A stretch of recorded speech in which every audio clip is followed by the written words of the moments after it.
नमस्कार, अभिवादन। मैं हूं रमाशंकर राय, न्याय मित्र, अधिवक्ता, किसान समाज सेवी आपके समक्ष। आज 14 फरवरी 2024 है, दिन के बुधवार है, वेडनेसडे है। अभी हम अपने गांव ग्राम मानिकपुर, पंचायत मकसूदपुर, थाना क्षेत्र रामपुर हरी, जिला मुजफ्फरपुर, प्रखंड अंचल मीनापुर, बिहार राज्य से बोल रहा हूं।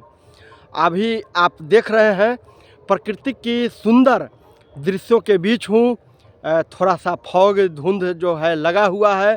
शिमला मनाली जैसा लगता है ये मौसम। जब हम शिमला गए थे तो इसी तरह का ज़्यादातर मौसम देखते थे, और वो मौसम है प्रकृति का बहुत ही मनोहारी, खूबसूरत, बेहतरीन, और कह सकते हैं गर्भावस्था से पेड़ पौधा फसल सब भरे हुए हैं। आज बसंत पंचमी है, सरस्वती पूजनोत्सव है। चारों तरफ फिजाएं में जो है साउंड बज रही है, और ज्ञान की प्रतीक जो सरस्वती है उसका पूजनोत्सव हो रहे हैं। लेकिन आपको मैं बता दूं, असल में जो चार हाथ वाली जो सरस्वती है, ये अपने आप जब ध्यान से विचार करेंगे, विवेक और बुद्धि से विचार करेंगे, बुद्ध के बुद्धि से विचार करेंगे, तो आपको लगेगा यह काल्पनिक फ़ोटो है, एक प्रतीकात्मक है। असल में बौद्धिस्टों बुद्ध के विचार चारों पूरा भारत जो है बुद्धमय रहा है। जो भी प्राचीनतम शिव मंदिर है वो सब बुद्ध का केंद्र रहा है। बुद्ध के मंदिर को तोड़ करके, नाक भाव बुद्ध के छांट करके सबको शिवलिंग बना दिया गया प्राचीन। और अधिकतम बौद्धिज्म जो खूबसूरत चीज़ें थी उसको ब्राह्मणीकरण में बड़ा तरीका से वर्षों वर्ष में उसको बदल दिया गया, और झूठी प्रचार के द्वारा लोगों को मूल चीज़ से भटका दिया गया है। इसे जानने के लिए, समझने के लिए बहुत कुछ पढ़ना पड़ेगा। असल में स्वरसती जो है, स्वर, संगीत और नृत्य की साधना, ज्ञान का यह दिन है। असल में मुख्य रूप से जब बौद्धिस्ट जो है शरद ऋतु के बाद, कड़ाके की ठंड के बाद, जब जो ये प्रकृति गर्भ जो है भारत जो है, खास करके उत्तर भारत, पश्चिम भारत और पूर्वोत्तर भारत, ये तीनों सर्द की मौसम से बाहर निकलती है, तो बसंत पंचमी के बाद जो है मौसम खुशगवार हो जाते हैं, प्रकृति में ताप आ जाती है, ऊष्मा के प्रतीक वाहक हो जाते हैं। और इस तिथि के बाद, बसंत पंचमी के बाद, बौद्धिस्ट जो थे, आपको बताएं, जो भंते होते थे, वह ज्ञान जो शरद ऋतु में, ठंड के ऋतु में जो ज्ञान संचय किए थे, कहीं आश्रम में रुक गए थे, उस को अब लोगों के बीच में प्रचार प्रसार करने का आज से आरंभ करते थे। तो आज के तिथि के दिन वह साधना करते थे। बसंत पंचमी के दिन ज्ञान की साधना, पूजनोत्सव और उसका मनन चिंतन का, इस सब पुस्तकों को वो प्रणाम करके लोगों के बीच में बैठ करके एक उत्सव बना, उपदेश दे करके, और घर आंगन आश्रम सबका सफाई करते थे। और इसमें खीर और अच्छे पकवान, नए वस्त्र, भंते जो है केसरिया वस्त्र धारण करते थे। और इस ज्ञान को प्रसार करने के लिए भारत में के विभिन्न अपने बगल आश्रम के बगल गांवों में दूर तक जाते थे। वही बसंत पंचमी है, न कि एक प्रतीकात्मक चार हाथ वाली कोई देवी। असल में ये भटका दिया गया है। इसको समझने के लिए बहुत चीज़ जानना समझना पड़ेगा। खैर, मैं बुद्ध की बौद्धित्व वाली, स्वर, संगीत, नृत्य वाली, ज्ञान वाली सरस्वती को वंदन करता हूँ। इस समय को, इस सिचुएशन के, प्रकृति के उस ज्ञान वाली दिन को याद करते हुए नमो बुद्धाय, नमो सरस्वती, बसंत पंचमी की हृदय वंदन, शुभकामनाएं, बधाई। अब आज के बाद जो ज्ञान आप अर्जित किए हैं, उस ज्ञान को अपने परिवार, अपने पड़ोस और अपने समाज, अपने राज्य और अपने जिला और देश में प्रसार कीजिए, बढ़ाइए। यही बसंत उत्सव है। आप देख सकते हैं, हम अपने गांव मानिकपुर में हैं। हमारा गेहूं का पौधा देखिए, गेहूं में बालियां आ गई है, ये आप देख सकते हैं। बहुत ही खूबसूरत बम्पर ये गेहूं होगी, तोड़ी है। ये सरसों है, सरसों में फूल मुरझा गई है। सामने वाली जो तोड़ी की है वो लगभग तैयार होने की स्थिति में है। ये मेरा गेहूं का अपना खेत है, पूरा चारों तरफ हरियाली है, मनोहारी दृश्य है, अनुपम दृश्य है। और इस बीच में बहुत दिनों के बाद मेरे जो दर्शक हैं, व्यूअर हैं, बहुत कह रहे थे कि आजकल वकील साहब आपका वीडियो नहीं बन रहा है, खेत खलिहान का, गांव का और रिलीजियस धर्म। धर्म असल धम्म है। धम्म का अर्थ है धारण करना। धारण क्या धारण करना? तो बुद्ध की विचार को, समता, बंधुत्व, भाईचारा और तार्किक वैज्ञानिक विचार को ग्रहण करना ही धम्म था। धम्म, बुद्ध के धम्म से बाद में धर्म हो गया। ये बहुत प्राचीन शब्द है। सबका ब्राह्मणीकरण हुआ है और इसको जानने के लिए बहुत चीज़ जानना है। बहुत लोगों को इसके लिए फुर्सत नहीं है, ज़्यादातर लोगों को रुचि नहीं है। वो जैन केन प्रकार धन कमाना चाहते हैं, रोजगार पाना चाहते हैं, नौकरी पाना चाहते हैं।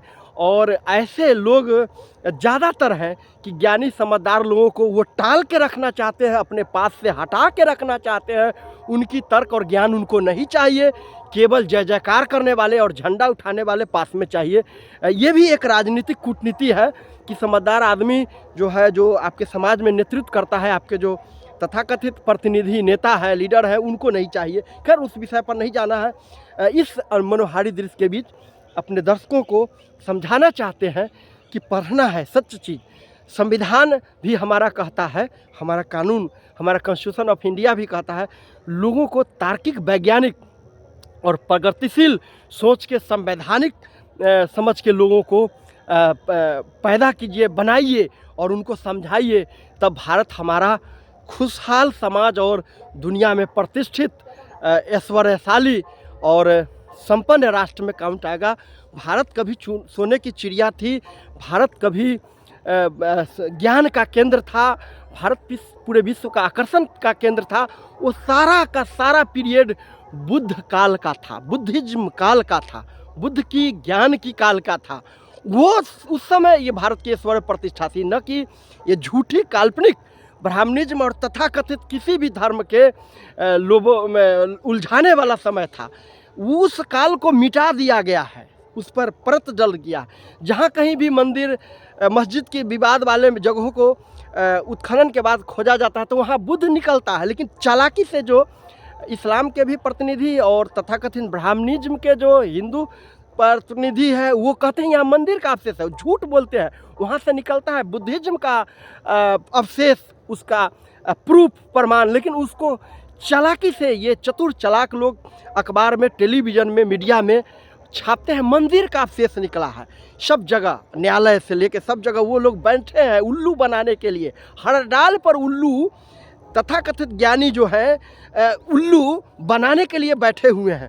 और वो इसीलिए कहे थे कि ज्ञानी और बुद्ध को, बुद्धिज्म को प्राप्त करने वाले जो है जहर के समान है। वो लिखे अपने पुस्तकों में, जहर के समान है। आप ज्ञान, सच्ची वैज्ञानिक तार्किक ज्ञान को प्राप्त करते हैं, समाज और अपने परिवार को दिशा और दशा समझाने की समझ जब डेवलप करते हैं तो वो कहते हैं ये इनको जहर आ गया है। ये जो शूद्र है, ये जो बैकवर्ड है, SC ST है, ये जहर है। लेकिन खैर, हमारा जो अहिर समाज है, कुर्मी, पटेल, पाटीदार और मौर्य समाज है, लोथ समाज है, कापुर समाज है, देश के लेवल पे ये सब आपको सही मायने में, इतिहास के आईने में क्षत्रिय रहा है। ओरिजिनल ठसक क्षत्रिय, अधिकतम राजवंश रहा है हीरो की, पूरे इतिहास को खंगाला देने पर। लेकिन आर्थिक रूप से भारत में इनका जो आर्थिक रूप से है, आजकल वर्तमान में सामाजिक इनका जो बहुसंख्यक जनता है वो गरीब है, निर्धन है, शिक्षा से वंचित है, साधन से वंचित है। उनके घर तक सड़क, विद्यालय, चिकित्सालय, इन सब वाचनालय का अभाव है। इसके लिए ये OBC है, बैकवर्ड है। और नहीं तो राजवंश की अगर खोज, सारा खोज आ गया है पूरा भारत में। राजवंश इन्हीं के रहा है, राजा महाराजा इन्हीं के होते थे। विदेशियों की लड़ाई, झेलम की घाटी से लेकर के नादिर शाह के आक्रमण के पीरियड में भी आप देखेंगे, रेजंगला के मैदान में भी, जहाँ कहीं भी देखें, मौर्य के कार्यकाल में कितना बुद्ध और बुद्धि का विकास हुआ। और उसमें गणपति बाप्पा मोरियो, वो प्रतीक जो गणेश दिखा रहा है असल में वो नहीं, बुद्ध का हाथी था जो लोकप्रिय, बुद्ध की सवारी, उसका लोकप्रियता को आदमी में जोड़ दिया गया और वो भी, उसका भी बड़ा तरीका से ब्राह्मणीकरण किया गया। तो वो जो गणपति बाप्पा मौर्य था, मैंने सबसे ऊपर, सबका बाप जो है मौर्य था।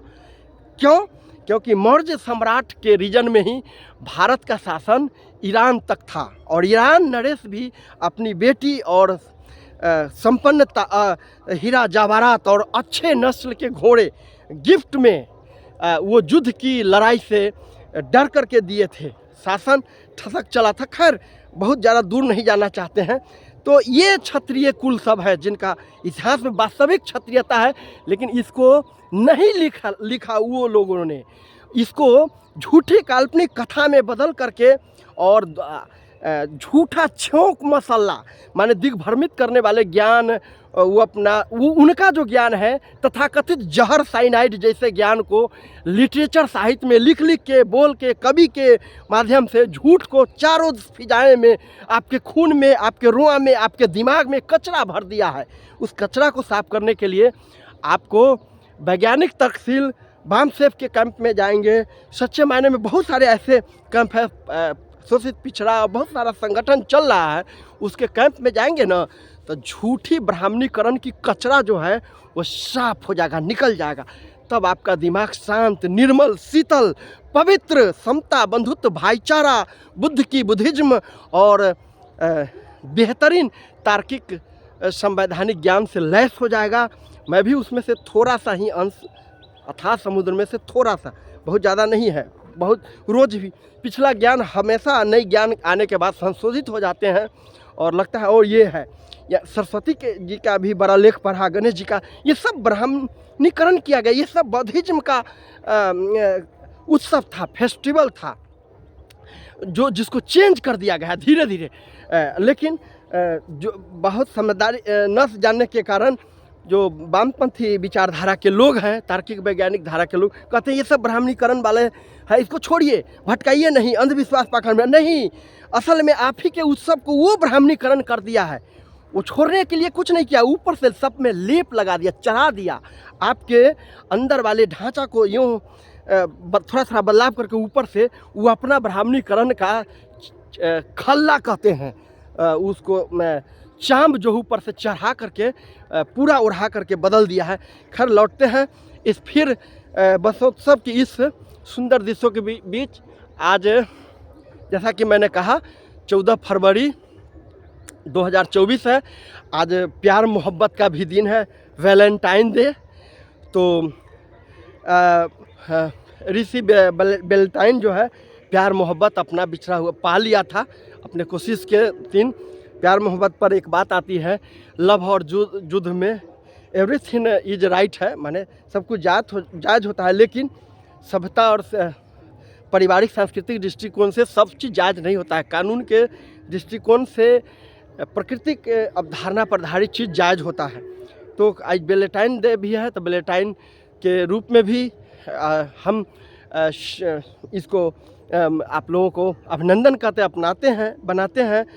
जिनका लवर यानी चाहने वाला प्रेम, एक दूसरे माता पिता बच्चे प्रेमिका ईसा पाठी के दिनों में बिछड़ गया है, आज वो कहीं है और आप भी हैं, उनको भी नमस्कार, अभिनंदन। आप मुस्कुराती रहिए और विकास कीजिए।